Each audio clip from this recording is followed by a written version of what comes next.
Disclaimer, this series was recorded before the tragic events of August 27, 2025, when a mass shooting occurred during a school-wide service at Annunciation Catholic Church and School in Minneapolis. We acknowledge the gravity of this tragedy and extend our respect to all those affected. You're listening to this episode on Spotify, Apple Podcasts, or YouTube. Hit that subscribe button and leave us a comment. It would greatly benefit the show. Do you do a little bit closer, Nick? Oh, do you want me to, like, right now? Is it shandies, though? It's What? shandies. Summer shandy. It's freaking summer. Nothing beats a summer shandy in the summer. Yeah, Cal, come on. That was... What was wrong with the that? most Minnesotan, or like Midwestern. Nothing beats I am proud to be Midwestern. I Midwestern? Yeah. No. I would put that on my list of adjectives to describe myself. Midwestern. Midwest, so Midwestern. Have you heard me say the word action? Action. How do you say roof? Roof. Okay, so you say ooh, you don't say rough. No, I don't say rough. But there are people in Minnesota who say rough. Yeah, and they also say milk and pillow, and they're savages. You got a pillow? Coming in hot. Hello and welcome to Movie Videos with the Farx Brothers. I'm Kirk. I'm Kyle. I'm Nick. And we're joined by Vanessa M. Sorry, that's so bad. McGowan Horrocks Powers, owner of Oxford Cowan Films LLC, artist, director, editor, and theater maker. We are speaking about weapons. This is the non-spoiler segment. Okay, I'm gonna do my best. Well, we can talk about like cinema craft things. Like, did you find the cinematography of this movie to be the best cinematography this year? Discuss. The best this year? Why? Because you're gonna say Sinners. I probably enjoyed the cinematography of Sinners slightly more, but I thought the cinematography was very good. I liked the extended shots. I think those are great for tension. I think they were done pretty seamlessly. I think it gave you time to appreciate like a lot of the minutia and details that were put into it. Yeah, I thought the cinematography was like really solid. I don't know if it was like, bam, best of the year, but it was really good. Yeah, I didn't have any complaints with the cinematography. It was interesting how it was shot. There was a lot of long takes. There was a lot of dolly shots. They did also, like, this is a little more edit than cinematography, but like a style of reveal where you would see someone's reaction before you saw what they were reacting to, which is like a really particular choice that I appreciated. But yeah, cinematography-wise, I thought really competent is the word that comes to mind. It's better than competent, but I don't know if it was the best of the year. Do you have an opinion about what was best of the year, Kyle? Oh, well, I'm going to say Sinners, and I'm going to talk more about how, like, I think Sinners beats this movie on, like, just the cultural thing. But I'm curious what Nick's going to say, because I specifically brought up Roger Deakins in the pre-chat. Yeah. Because I was watching Prisoners and then comparing it to Weapons, because I watched Weapons again today, because I needed to feel okay about myself. You went to the theater? I'm not going to answer that question directly. I'm going to say that, you know how in Mad Men, sometimes when he was at work, he would also be at the movie theater? Oh, sure. Yeah, and if Don Draper can do it, I aspire not to be Don Draper in my life, but as successful in business as Don Draper, that seems like a reasonable statement. All right. That makes sense. Yeah. I went to the movie theater today. Okay. Well, it's either that or you pirated it, so... Oh, no. Comparing it to Deakins, like, Deakins has shots where he's, like, direct on a window, and you should see the reflection of the camera, and I can't figure out how he did it in Prisoners. Versus... Because they said they specifically trying to do Prisoners in the weapons here. Directly on a window. Well, I haven't seen that shot in Prisoners. I've seen some scenes from Prisoners. You haven't seen it, okay. Interrogation scene, I think. There's an interrogation scene in that, right? Yeah. There is several, yes. Yeah. What I think they maybe did was, like, I've seen is there any reflection at all? Because, like, I've seen them do black, and they're just shooting through black across it. That's probably the simplest thing. There's stuff in the reflection that... They could have also just digitally added the windows. Yeah. They probably... Because didn't they do that, like, they do that. Adolescence, where the camera goes through a window, but there's no window there. Added so it's like, later. In fact, I think I was telling you they probably did that maybe at the end. What spoilers? No spoilers yet. No, that's not a spoiler. I suppose the camera moves through a window. Yeah, camera. I almost went into spoiler. I stopped myself. Yeah. But there's windows in this movie, and cameras may move through them. That's not a spoiler. I do think something you brought up, the like penchant people are having to compare Weapons to and Sinners. Yes. Like that's something, because I looked up a couple like video essays and stuff like coming into this, and that was one that I saw where they're like, is Weapons better, is Sinners better? And I don't super understand why that comparison's being made. It's just because they're both like a high budget horror stuff, or I don't know, like, yeah, I don't like, comparison is the thief of joy. Yeah. And usually when you compare two things that are both objectively fairly good, comparing them kind of robs them both of like what is good about them. Yeah, but people are going to rank these things and people are going to talk about it. Hopefully what comes out of this is that people watch both movies 10, 15 years from now. I think that'll be the case. Like, I'm watching Prisoners, and do you remember what won Best Picture the year Prisoners would have been at the Academy Awards? I'd be shocked. I don't remember what year it was. Yeah, what year was it? 2013. No idea what movie. It's 12 Years a Slave. Oh. I didn't like that movie. Yeah, I don't like it either, and I hesitate to, I'm going to make another terrible reference. Harvey Weinstein, when he heard about 12 Years a Slave, said, didn't Quentin already do that with Django? And Nick hasn't seen Django, but... I don't like that movie either. You don't like Django? No. Do you not like Quentin because you find him to be a... I don't know, why don't you like Quentin? Or that movie? I like Quentin Tarantino. Cool. I like several of his movies quite a bit. I think Django had the problem of being a movie about slavery where the two most interesting characters were white people. I think that it was hyper violent, like to the point of not having a point. I think that maybe if you're going to make a movie about slavery, you should probably be black or consult like a lot of black people, and it just didn't really. Do you feel that way about The Color Purple? I haven't seen The Color Purple. Oh, okay. Steven Spielberg, because that was the criticism at the time of Steven Spielberg making The Color Purple in 1988. Excuse me, thank you. Is that, hey, you're not, and actually that's the reason I'm struggling to remember her name, had to make the MLK movie the way she did because Spielberg owns like a bunch of the rights to different MLK things. Wow. So they had to like work around it with, was that movie called, I can't remember the name of it. Ava DuVernay is the director. Mm-hmm. But yeah, I don't know. I guess it's the handling of subject matter. Like the thing about Sinners is it's handling something in recent history that we're still grappling with. Yeah. And I think both, they would hate for me to get partisan. I think both sides would say, yeah, bad things happened. And they, 1930s was when Sinners takes place, 1932. Yeah, and this is taking place in 20... What does that have to do with Weapons? Though? Well, what I'm going to say is that the thing with like a modern movie, like Weapons is taking place in modern times versus like Sinners taking place in the past. Modern movie versus a historic movie, that's one cost twice as much as the other. Another reason not to compare them, though. Would you show these movies to your parents? Did your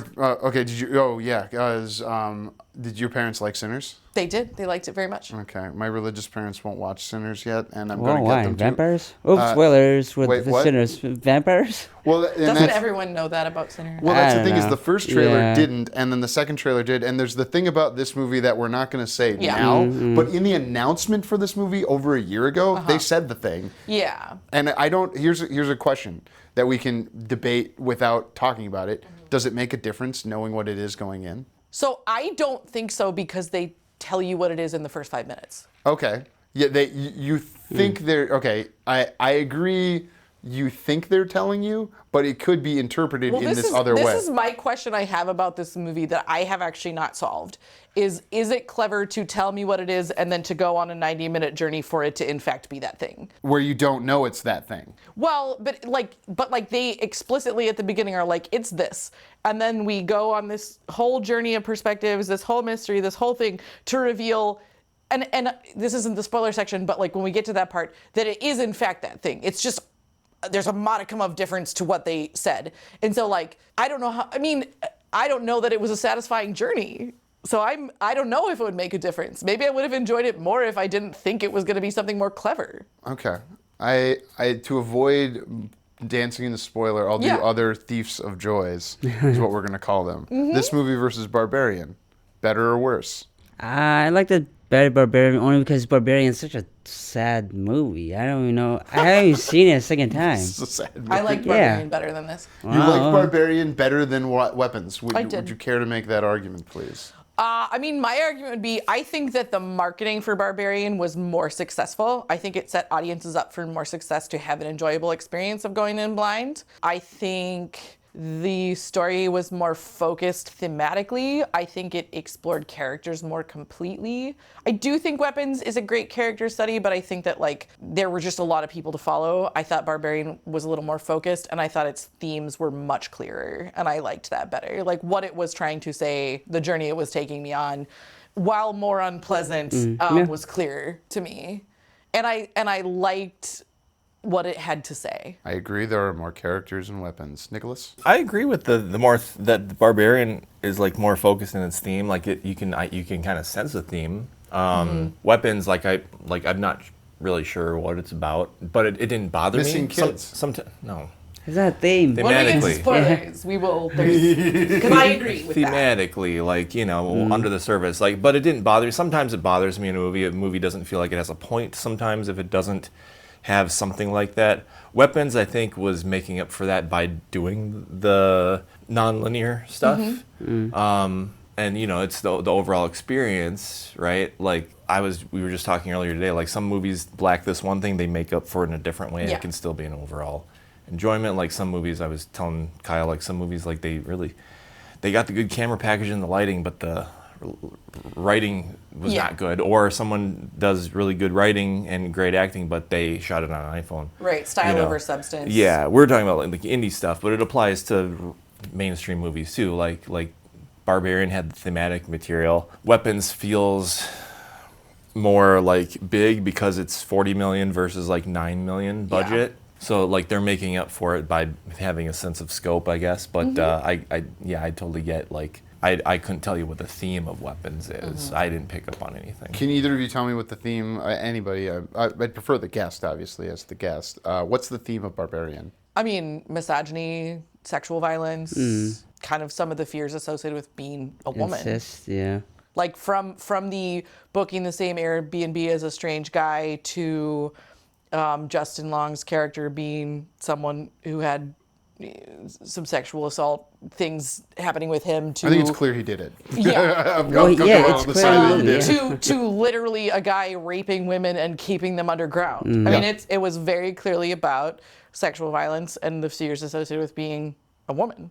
I would push back on the theme, because I'm also going to make an argument for what I think the theme of Weapons is, but I'm going to push back on the theme of Barbarian being sexual violence, only because I feel as though that's a downstream effect from its greater point, which is about gentrification. I mean, I think gentrification is, I would say, yeah, I think gentrification is a theme as well. I would say it's a secondary theme on the whole. I think gentrification is what allows the story to take place in the way that it does and enables some of the things that it does, and is definitely talked about, but I don't think you could argue that that's the theme of the entire thing. Sure. So I'm going to make an argument, like, contrary to what you're saying, just to restate. The point of this show is for people to have opposing views. I know you know, for the listeners. Just for the audience. And for the audience, we're inviting our colleagues here to have disagreements. So the reason I think gentrification causes sexual violence is because it's the economy not working in the way that it should, because some people are choosing not to live next to other people, which is bad. Like that's that's an evil of some kind. And then it leads to these bad economic outcomes where all these people are fleeing, and then that guy's able to do that because people did white flight in Detroit. And then he was able to take advantage of the white flight to enact his sexual violence. So that's my contra argument. The timeline-wise, though, he seems to be doing this back in like the 80s. Yeah, he's been doing it for a while. There was white flight in the 80s from Detroit because there was an economic shift in manufacturing. White flight meaning white people leaving, Yeah. right? Yeah. There was His neighbor's white. Yeah. But I would also argue that when you talk about recession, when you talk about failures in economy, like I think that comes back to misogyny and feminism, because who are the people the most let down by that are people we think of as providers, who are men, who are emasculated by their failure to perform what we view as like masculine success, and then they do things like act out in sexual violence. I feel like we're agreeing on that. We are. Damn it. Well, so then that goes back to what's the theme of Barbarian? Is it the barbarianism is not the care for your fellow man, or is it just the more specific thing of sexual violence? Sexual violence. You're going sexual violence. Okay. Yeah, for sure. It's clean. It's clear. Yeah. It's clean. It's clear. Well, I didn't mean to sound like that, but it's clear. It's very clear that that's what it is about. Yeah. Sorry. It's Maybelline's. Wait, what's your timeline thing? Because I have a strong argument for, like, Detroit in the 80s was suffering from manufacturing leaving. My timeline thing? I'm just saying, like, he had a white neighbor still. It's not like maybe there was white flight happening, but it's in not the like 80s, yeah. He was doing this before that really took hold. So, And like, you can't excuse his actions based on that. Oh, my white neighbor's left, so I'm going to go kidnap women now. Like, you know, he didn't do it for that because reason. he lived in And a how ghost does town. Justin Long's character play into it if it's about white flight? The disproportionate economics of making TV products. So him as the, like, originator of this thing has a power balance. So there's no way he could have a interaction with this actress that would be ever consensual based on economics. The economics make it impossible for them to have a. That's why, like, Me Too happened, because you shouldn't be. Well, that's Well, you like say that's that about the anything, framework of a relationship. You Yeah. say he always has a sense of, like, power, but that's not the same as he chose to, like, do this. This is my classic. I'm always going to argue economics first before I argue crime. Well, like, crime is downstream from the Then even economics. so, I would argue it's about the interplay between economics and sexual violence. Well, I think I think pretty much all crime, aside from, like, murder and rape, I think economic Yeah. it influences everything, but I think way less, like, when it comes to, like, those types of crimes. Like, I mean, it plays a role, but I think less of a role. Also, Sure. we live in a post-capitalist hellscape, and I do believe that probably economics play a role in literally every film that gets made currently, because there is so much going on with that in people's lives right now. So I think that, like, you could sit there and argue that any film has something to do with capitalism, economics, gentrification, and you would not be entirely incorrect, because I think that that's just permeating everything in culture right now. I will inverse it on weapons, because I don't think it's so much about economics as much as I think it is about. This is more a society and culture thing in terms of, like, we're weaponizing in society, and we'll talk more specifically in spoilers about what is the weapon, what's being weaponized. Something that we're weaponizing in society is causing a loss of innocence, fucking over the next generation, however you want to put it. That's the theme of weapons to me. And yet all those things we do in the name of capitalism. I don't. I'm not saying in weapons specifically, but I'm saying you could make that argument if you want to make the argument that something's about economics. Yeah, so how would you make the economic argument for weapons? Because it's clearly a middle class city that's not very big. Right, it's a small town, and economics always play out in small towns because there's a bubble that exists that's a bubble culture, but it's also a bubble economy. I mean, you have the teacher with the drinking problem, you have the cop who's emasculated. Like, you have these people in these kind of, like, lowbrow jobs who don't feel empowered in any way. And, like, I don't think that weapons, like, is.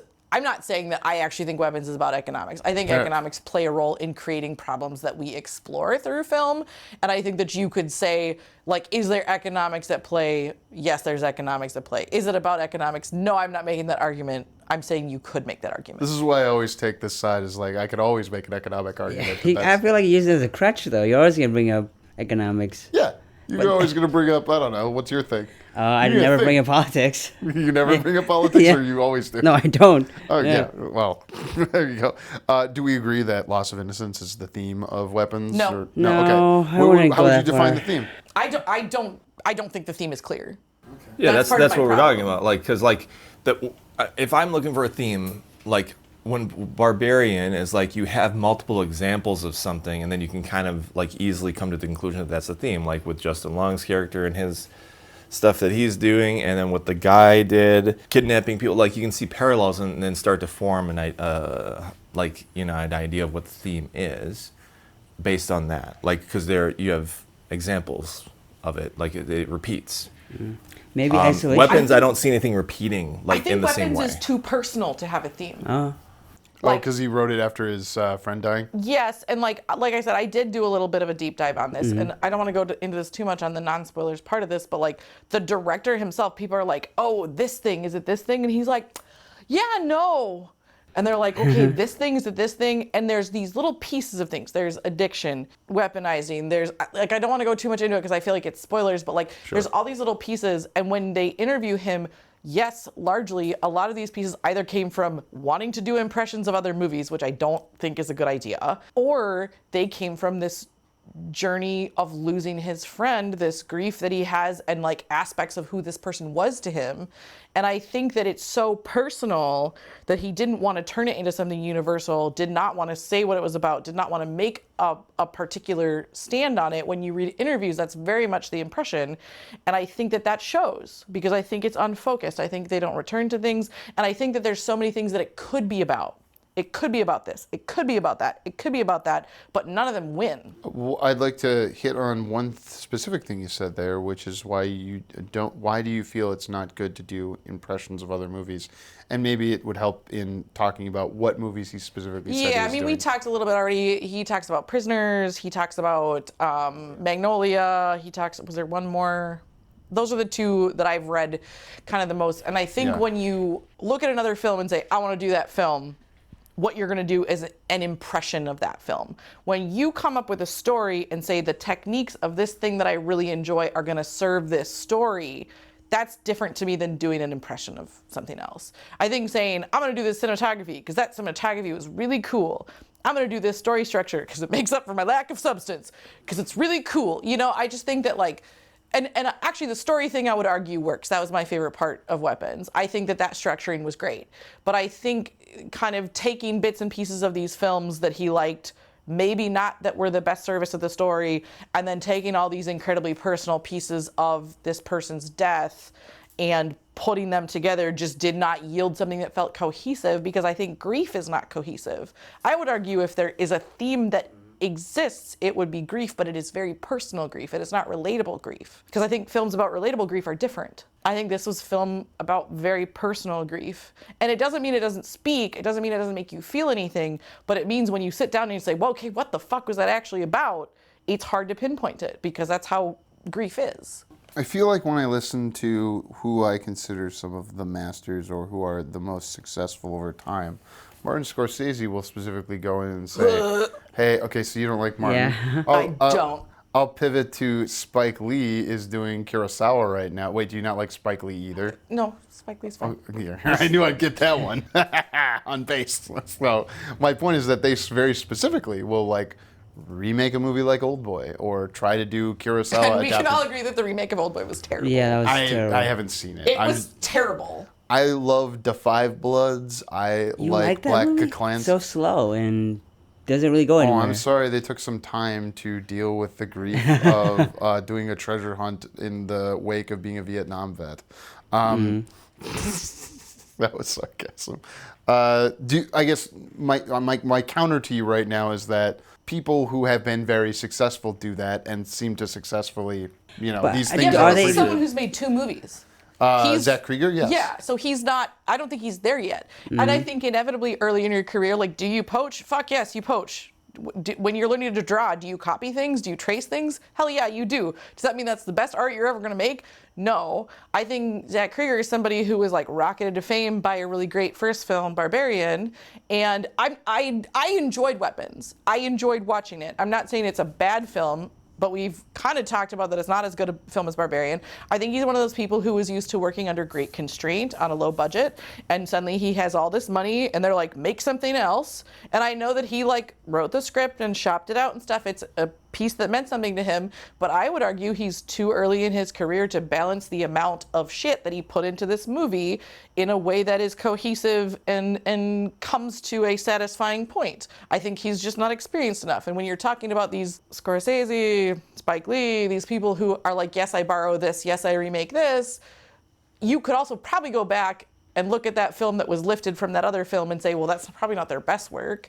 That's their learning work. And I think that when you have money, you make learning work that goes to theaters and people see your learning work and it's learning work. I would also argue they're not making impressions of the movie. I think they bring in their own style and experience to making their own movie or that remake. We might be attentively taking what he's said in, like he's walking a fine line because he can't say what the metaphor is. But my argument for not saying what it is and it being ambiguous is what the Nolans argued about is you never say what it's about, because that ruins it. It's about but didn't Nolan also reveal what the actual ending of Inception was? Yeah, I would also say Christopher Nolan's not the greatest example in this context because a lot of people don't understand his movies. The last three haven't been as... And I think I also do think to some extent, if you have to go read interviews or watch video essays to understand a movie, like then the filmmaker did not give you all the tools in the toolbox to understand the movie on its own. Yeah, movies should stand. It's the same reason I don't go to superhero movies. It's like, well, I had to watch 10 different fucking TV shows before on Disney Plus. Movies don't stand. You don't think this movie stands on its own? No, I'm not saying about this movie. I'm just saying like. In general, the need to have to like dig into stuff. Like I didn't mind. I had to dig a little bit into to understand Bring Her Back, and it was only a little bit, and then I understood. I'm like, oh, okay, I'm fine with that. And it was there. It just kind of pushed me over the edge. The stuff I read after the fact just pushed me over the edge. All the pieces were there, so I don't mind that. But like, if you have to do a deep dive in like a PhD level like research project to understand, then like, is it really? Am I the issue, or did they just not have a message, or did they have a message and they didn't do their job to convey it? Because if you have a message and you're trying, you should want people to pick up on it. Exactly. If that's what you're trying to do. Well, and like my roommate and I saw this movie together, and he's not necessarily like a film guy. He's just a guy, but he likes movies. He watches a lot of movies, and like both of us had this exact same feeling when we got to the end. We were like, did I miss something? Like we both just felt really unsatisfied, and both of us went on this deep dive, read these, watched video. We were like texting each other like video essays and like articles and stuff, because both of us were just like, I feel like I missed something, or it just wasn't that deep. I feel like it just wasn't that deep. My counter to that would be the like little circles people form outside the movie theater. Like that can be a movie. It has enough that people can latch onto this and say it's this, or can latch onto that and say it's that. And we've been standing outside the movie theater arguing about stuff a couple times now and seen people coming out with smiles. To be fair, I have never said that after our discussion the movie was so much more clever. If it's not in the movie, it's not a very clever movie. I also think it's been sort of a low year for movies, and so the bar is not very high right now. Like people walking out and talking about it is good, but I think that part of the reason it's getting so much hype is that it just has not been a super like across the whole year. Have there been hits? Obviously, but like, have there been a lot of hits this year? Have there been a lot of hits this summer? I just feel like it's also standing in a shallow pool, and therefore looks very tall. What's your barometer for a good year of the past, I don't know, 5, 10, whatever? I don't have one. Okay. 1993 is my barometer. And that's the year Jurassic Park 1 came out. Well, like Jurassic Park, Pulp Fiction, like the fucking Lion King. It's like just Did you see all those at that age? I sure did. You saw Pulp Fiction in 93? I did. I saw Alien when I was 6 years old. I've been thinking about doing that to my kids because I've got Make them watch Alien. Well, I wouldn't recommend it. The first one is so like it's that terrible. It's terrifying as a 6-year-old. I will tell you that. The trailer for the new Predator, which looks fantastic, was on Badlands? before. What? Badlands? Did you watch Killer of Killers? Yes, we did. We've got a Bone Us on the feed of it that people could reference right now. Yeah, they can watch the where we sometimes will watch a movie and and then talk through the entire movie as like a commentary. There's these things on DVDs in the past called commentaries. And I know, I see your... Oh, no, your physical media thing reminded me. I did not get to say this in my interview. I collect physical media of movies made in Minnesota. I saw that. Oh, nice. I've seen you post about that, and I like that. I just ordered like 4 the other night. Say what they are for there to get, those. Wilson... And there were a couple I hadn't heard of. I went on Andrew Stecker's IMDb and just like searched all. I have not bought any of Luke Schuetzel's whatever's war movies, but I bought. There was this like Lumber Baron. Lumber Baron. And there was another Project Eden, Wilson, and one more that I don't remember the name of.